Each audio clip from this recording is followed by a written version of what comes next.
Good morning, children. Children, today we are going to continue with one more topic of the writing section.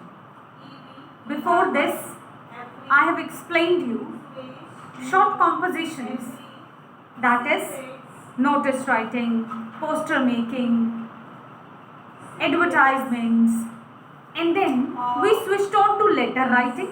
I explained you letter to the editor also, and how to write the formal letter I explained. And now we're going to switch over to the long compositions. Children, in your exam you will going to get two long compositions also. And the one long composition which is very important this time is article writing.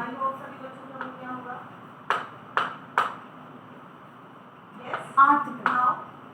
Though in your syllabus debate is also there and report writing is also there, but this time as CBSE has reduced some syllabus and deleted some syllabus, so they have deleted speech writing also and debate writing also. So there are two topics which are to be covered under long composition this time. One is article and the other is report writing. First today, let us understand that what is article writing. Now, let us first talk about the format of article.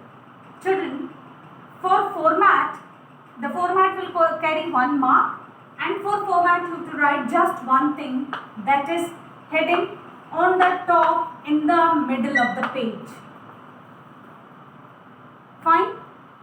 And then comes the name of the writer, which is called as the byline, that who has written that article. For this, there are two different things which you need to find out and need to do very carefully. One, if you are writing an article for the newspaper, then the byline would be given just under the heading by, and then you will write the name of the person. By putting a comma, you will write the name of the newspaper also. Name of writer. Fine. And here, name of newspaper. Fine. This is when you are writing only for the newspaper. Then the byline has to be given like this.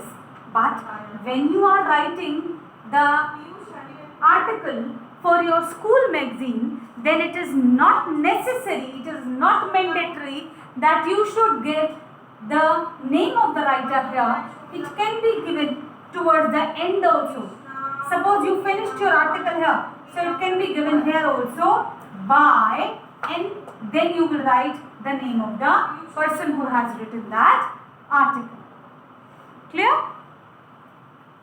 So, in both the questions, the byline would be changed, as in the magazine writing, you will write it towards the end, and in the newspaper, you will write the byline just after the heading. This is format, only this much, and it would going to carry 1 marks for writing correct heading and for giving correct byline. Now, let us discuss the content of the article, as that is the very important aspect of writing any article. The content is very important. Now, let's understand that how to give the content. I am going to remove this so that it becomes quite easier to understand.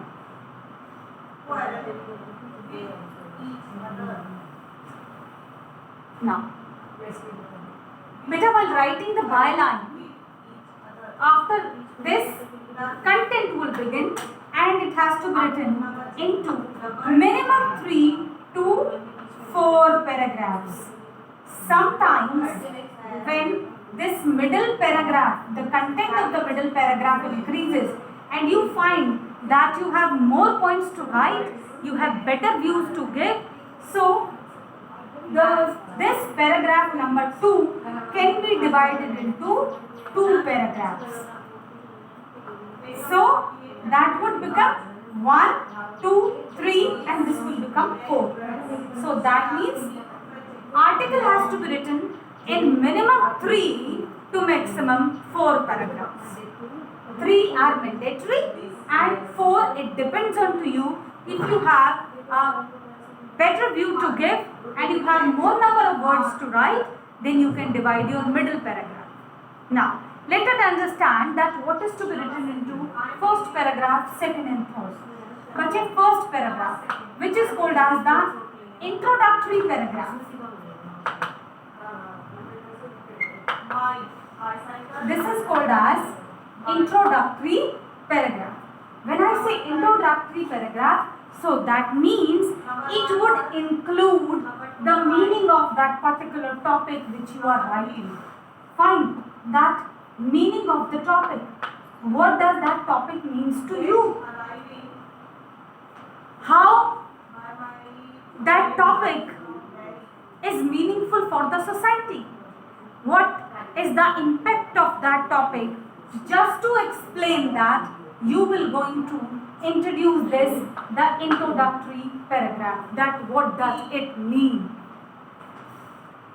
Why that topic is raised? How it is important? So this would come in the introductory portion. That what is the meaning of that topic? What importance does it have for the society? This you will explain. Now, talking about the second paragraph. In second paragraph, you will write that what is that problem or what is that topic? How it is correlated to the society? What are the points included into it? When I say points included, that means you will give the advantages and disadvantages both related to that particular topic. Every coin has its two sides.